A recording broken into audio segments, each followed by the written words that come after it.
at me, and I'm just like, oh well, this is over. I mean, I'm just gonna start to zigzag and do my stuff and try to survive. But the storm is actually somewhere else right now. But it happened to have picked up a transport vehicle and flung it up, and then it had flung it across the map.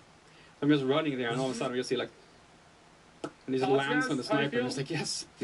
That's because that's the fun, unexpected things we need to use a lot of physics into a sandbox environment. So I think it's such a great addition to the sandbox. So that's really what we want with 2042 in its essence. You know, infuse the game with lots of new tools, and the tools that are modern, that are cutting edge technology, and also just push that in there and let players have a lot of fun with them, combining things and doing that stuff. That's the secret sauce, I think. Secret sauce. And it's not just the big flashy things either. There's lots of just small interactions we built back into our levels now, to give players much more agency as they kind of move about the space. How many weapons? I hope there's definitely we have those in Battlefield 4 as well, but we've expanded the roster there. So you know things like, hey, I'm holding this checkpoint, and I see that we're playing Breakthrough, for example, and I see there's tanks coming at us. It's like, oh, I'm going to raise the bollards. So they would have to have a teammate actually leave the tank, or have someone else come in and lower them, to be able to pass through and actually get to the capture point. And I mean, we mentioned all the zip lines. There are different types of gates and doors that you can lock down. There's bridges that you can raise, that you can lower on Kaleidoscope, for example. So we've really leaned into the dynamic nature of the space and make it feel like you can interact and you can counter different type. Oh, there's an attack coming. Oh, I'm gonna raise the bridge, so now the vehicles can actually pass and stuff like that. So I think the team has done a really great job with that stuff. Yeah, that's the world then that 2042 takes place in. But if that's the world that we're playing with, what about the things that we're actually playing with in those worlds? So weapons, gadgets, vehicles. We've made some pretty big changes for 2042. The biggest of which that people have been chatting about is specialists, and how that's kind of integrating with what we've done in terms of roles in the past. So Daniel, how are the specialists fitting into this world? So the specialists are, so let's take a step back, I think, first, because we looked at this for quite some time in terms of what we wanted to do here, and we looked at a lot of player data. I remember when they revealed the internal Battlefield 4, and there was a lot of things we can also see for the data specifically that a lot of players and they went into their big class emphasis based on their eyes. The primary weapon that was available. The way they interacted with you. You didn't choose necessarily a recon because of the gadgetry, but you just actually chose a little recon details that made it a little more real. And you didn't and then they went to Battlefield 1 and they were like, play a certain role. So that was the hey, Frostbite 3, we've been using it for a while now. We wanted to bring the game into a space that we used to be on regular Frostbite, now we have Frostbite 3. Okay, I want to play this particular role. So what we've done is that basically we think we can do 4K dynamic gameplay. Say recon is more of a category now. And underneath that category, you have multiple specialists then Battlefield 5 came out, and they were like, we're going to emphasize everything we did in the previous games and put it all in this one to bring this kind of make it seamless. In terms of unlocking the sandbox. And then now they're making this one, and they're making it like a sandbox, like they're saying. They're making it to where you choose what you want to do.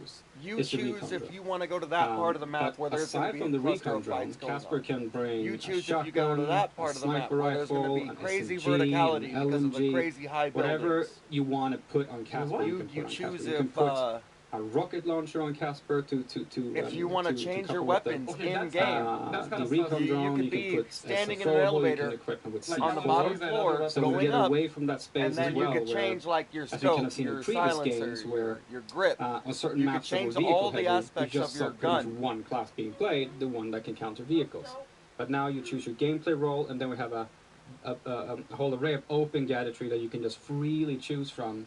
So we see a better diversity in terms of gameplay styles across all our maps. Defibs are going to be huge, bringing everyone back to life. 3 other of our specialists off in the past week. We've got Falk, McKay, and Boris. Favourite of the bunch? Oh, yeah, I always get into too much trouble. I'm a way too aggressive Battlefield player, so the grappling hook with McKay helps a lot. But there's something special right with Falk as well. Getting the opportunity to revive teammates, from afar. It creates these really unexpected moments. That would be funny as shit. I can see so many memes coming out of that. And like, it's never felt so great to actually revive a person that can really help the team move forward. No, Falk is really good. I think that's going to be a really favorite favorite type of specialist for people that were really into medic type of gameplay. But I think we need to just quickly mention that like Fox sits under the support class category, and we're kind of categorizing support as I'm a glad character that they're veering away from the battle royale. The teammates through ammo distribution. There's no battle royale mode reviving or healing. So there's multiple characters within the support category. Specifically has the pistol threat, like Oscar mentioned. So she can heal you at a distance, but she can also revive you at a distance. And she also has a particular trait, a combat surgeon, which means that when she does revive you, she brings you back to full health, which is something, if someone else revives you, another type of specialist revives you, they won't bring you back to full health. So it really leans into that particular role even stronger and pushing that. She do be looking like a Boris as well. He's fulfilling an engineer role for us. First time we've had that engineer role back in quite some time. Yeah, for sure. So Boris is a really cool guy. He has the sentry system as his particular gadget, and this is a sentry system that Boris can place down, and it will acquire targets and support you with supportive fire. But the key is here is that the trait that Boris... I'm not going to want to fuck with that guy, because all he's going to want to do is just set that fucking turret down, cut right, and now I got 2 separate fires coming at me. And I'm not gonna want to fuck with that. So if I see Boris, it's on. I'm fucking hightailing it another way. I'll go fight someone else. Because I'm not gonna deal with that. That's what I would do if I had that skin. It means that he needs to be close to the sentry for it to be able to actually be as effective as it can be. And it's also quite of a squishy gadget in that sense, because it's a perfect thing for someone like Casper, for example, who sits at a distance with his recon drone, because the recon drone can also fire darts of EMP. So he can actually fly over with his recon drone and shoot darts at the turret and take it out instantly, because it's weak against EMP, it's also weak against explosions. So there's always that rock, paper, scissors counter gameplay taken into consideration when we're building all this. Then I could stop. That's our specialists, and plenty more specialists to show you guys before we get to launch too. But let's talk about the weapons. I mean, we've got a great selection of weapons already in the game, but there's a very significant gameplay change that we kind of lightly touched on earlier on. People would have seen it for the first time during our gameplay reveal this past weekend. Those guns you would have seen on like Discovery Channel, where you bring your gun across the corner. It's one of those things where, particularly this thing, I'd say, it was one of those things that, like, from already from a conceptual state, when it was on paper, and just did, conceptual models of it, it was just like, no hands coming out or nothing. And then once it actually went into the game, it was... That'd be sick. So I saw those guns on Discovery Channel once, and I was like, get to a place where it's like, that's where it goes. But this one was just my dad told me, he was like, there's no way. We also done external feedback on it, and we've done internal feedback on it, and the general output is like, it feels like this is something that has always been here, and it should have always been here. It doesn't, it feels like something that we should have done almost. But in general, it means that, like, you're running around and you find yourself in a situation you didn't expect yourself to find yourself in, which is Battlefield in a nutshell. I ran around a corner, and it's like, okay, now I'm in this space, and then that's not what I spawned with. So how do I counter that? Do I respawn? No. You can actually just take up your weapon in front of you, change out the barrel, change out the underbarrel attachment, you can change out the scope, and you can change out the ammo type. You kind of change the way it plays completely. But there's still a range in terms of balance here, for example, which is important to call out, I think. And that's like, you can't have a SMG and turn it into a sniper rifle. An SMG still sits within its category of usage, but it can deviate slightly to either side, right? So the plus system is not going to be removing the need for weapon archetypes. We just make each weapon archetype somewhat more wide in its usage. There's a red thread that goes through the whole game, because then we decided this early on in the game, right? This notion like adaptability for players, given like everything that's about, we need to give the players optimal amount of choices in real time. So plus menus, the Tesla that, the call-in systems, you can kind of drop in vehicles kind of at any time, but also that choice with the specialists, giving them the option to use any primary weapon or open gadget they wish. And like just unlock loads of sandbox moments. Like in past Battlefield games, you were kind of stuck, to be honest, and the only way to kind of change your gear was actually more or less to redeploy. And now you're taking these kind of real-time decisions, just creating a whole bunch of new and one of the best ways to take out a sniper if you don't have a car being flung by a tornado. But that's a good thing. That's a good thing, but that doesn't happen every time. It's like if you this happens now in the playtest, by the way. So if there's a sniper laying on a hill somewhere, so maybe that was old tech, there's a certain range you can call in. I've seen that on History Channel. But if you're within a certain range, you can actually call in a tank that lands on them. So it's a good way to take out that sniper. So, oh, he doesn't even know, and all like he's just laying there proning and sniping. All of a sudden, I call in a tank that just lands on his head and kills him. It would. That's pretty fun. That's another thing. There's so many gadgets as well. Why can't everyone people freak out about online voting. They're like, oh, it's going to make fraud. It's going to cause fraud. Bro, you handle your banking online.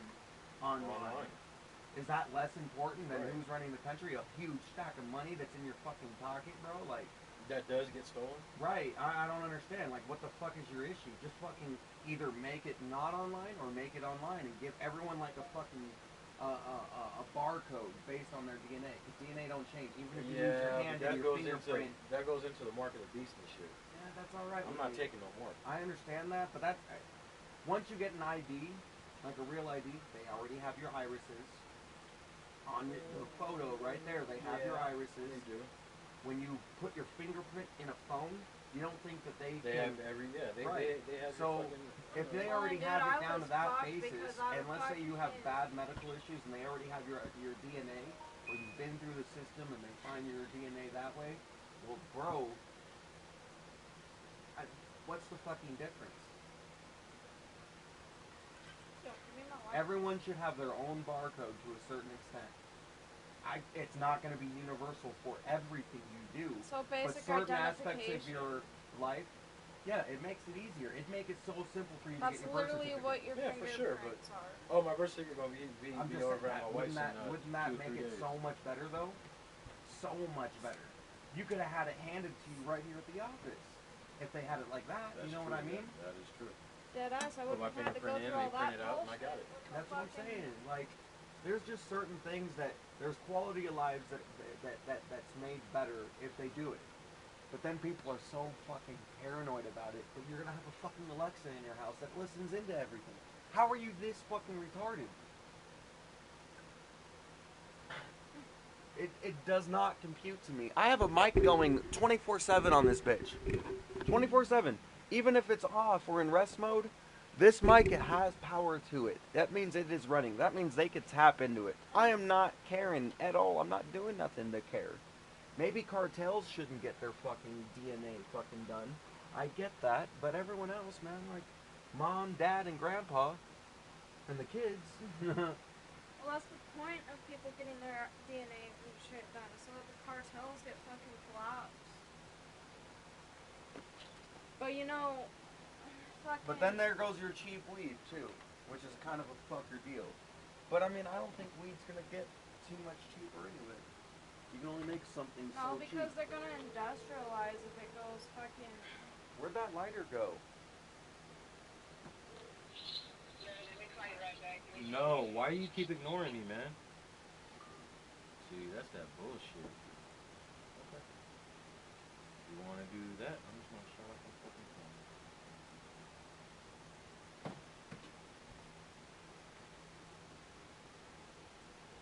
I think the easiest way to handle the whole fucking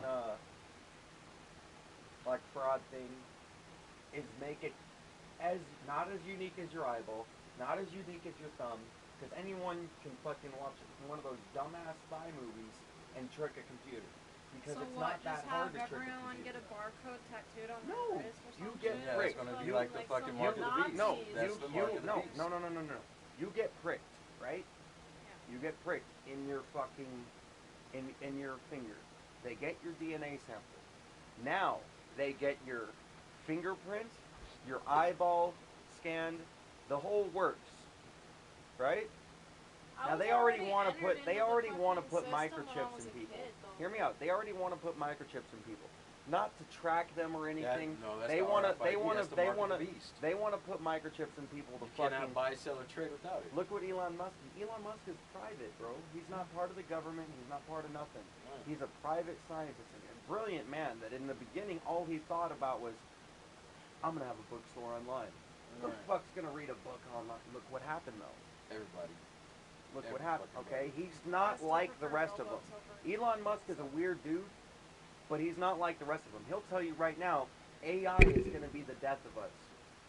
Because we know computers and AI systems exist. We don't know aliens, and we know that even if we're our own worst enemy, we're not going to fucking... I got alien stories too, but where's the proof part? That's the only thing. I can show you proof. That's the only thing. I need can show you head-on proof. I need some foreign material from other planets or something like that. But I just need. But I can show you proof. Now, but here's what the Tic Tac. Here's but here's what they didn't see it with their own fucking eyes. I seen it with my fucking eyes. They were looking through a fucking scanner. Look, I seen it with my own eyes. When I was in Denver, look, I'm driving down the street, right? Me and this white bitch is up in the car, and her daughter's in the back, right? I'm driving. I didn't see the Tic Tac, but I've seen some crazy Hold on, check this out, check this out. Her daughter fucking pointed it out. Hold on, dude. Her daughter pointed it out. She's like, what is that? And I look up, and it's the fucking Tic Tac. This fucking jet comes down. You know the fucking I've seen that. I've seen F-16 go bathroom. Yeah, so he went down and came back up, and the damn thing, you seen it like this, and it turned like this, and poof. Went outside the fucking solar system. It was fucking crazy. I've seen that. We were on our way back from Skinwalker Ranch. Yeah, Skinwalker Ranch was a little weird because this guy was such a skeptical person. He did not want to admit that it was aliens. No, they have a whole documentary series. The guy that fucking owns the land. He owns this land in California, right? Show it to me. It's on Hulu. In a little bit. I'll look it up. This guy owns this property. He owns this like ranch, right? It's just a ranch. It's got cows, horses, shit like that. I'll tell you shit. All right. And he's sitting there and he's castrating his cow, and he walks away. Dude, not fucking a whole minute has gone by. Not one fucking minute. Literally less than 60 fucking seconds, dude. He turns around, grabs something out of his truck, or goes to the road and just comes back. Like, he did something that he had his back to it. When he turned back around, the damn thing was skinned all the way, missing organs, and it was fucking like it was surgical. It was surgical and hacked. This is real life. Yeah. Yeah, that's. And it kept on happening, so he put up fucking cameras and everything. And you can't. Yo, now they got he put cameras. He put all sorts of shit. Cameras on each one of the poles and everything. He didn't catch anything on camera, but what he did have was a camera that had an angle on another camera, and that camera that the camera had an angle on. Okay, this camera was destroyed in the middle of the night. There was nothing caught on camera. He just destroys it. Boom. Yeah. One night he went to bed and it was fine. He gets up the next morning, nothing on camera, but it's destroyed. That's crazy. Like, just shit that's fucking kind of weird. Alright, I'm not gonna lie. You can't really explain that shit. But, hear me out. Look it up. I get it. I know, I've seen it. Just hear me out. He's not seen it. Hear me out real quick. Alright? The brain plays tricks on you. Alright? It is not completely accurate that you were to see something and it be what you think it is. Especially with social construct of, like, we grew up watching alien movies that when we see a UFO, we don't recognize it, we immediately think alien because there's, like, a connection there. I promise you. But check that's this not out. completely true, No, though. I know. But hear me out, hear me out, though. Hear me out. Until we have hard fucking evidence, or our government comes out and they're like, hey, here it is, we want to let you know that they do exist. We didn't want to create math until we have. That's what they say. No, they have UFOs. It doesn't matter. If you got UFOs, you got fucking aliens. You don't know that. You want to know what's going on? They could be remote. What is a UFO? An unidentified flying object. Exactly. That means it's nothing that a human made. We don't know where it doesn't mean that. Yes, it does, because China does the same thing. I promise you. China does the same thing. They call it a different thing, but it's a UFO. But see, look, this is the thing, though. Okay, well, your mind and your eyes, okay, have billions and billions of receptors, and every day these receptors look at everything. They take everything in, and out of 1 million a day, you're only going to get 1,000, and that's what you understand. So you mean to tell me that there's no hiccup in your mind ever, to where you might see more than just that 1,000, and you could see something that's right there, and it's really fucking right there. Dude, I've seen shit. I've seen shit too. I've seen them. My mind did not play tricks on me. I think I've seen them, bro. Like, not just the ship. I think I've seen them, because I was in some situations that got fucking nuts. It's real shit. I want to put it out there that even with eyewitness testimony, without we have all these high definition cameras, yet all we ever fucking see on YouTube for all these people uploading videos is these shaky ass fucking low grade. Why? Why is that? That is true. Why is that? Not only that, but the Tic Tac that they saw online. What if the aliens have some type of... You can't see something at 50,000 feet, all right? Their sensors told them that it was at 50,000 feet, and within half a second came down to 50 feet and then into the water, right? They can do that.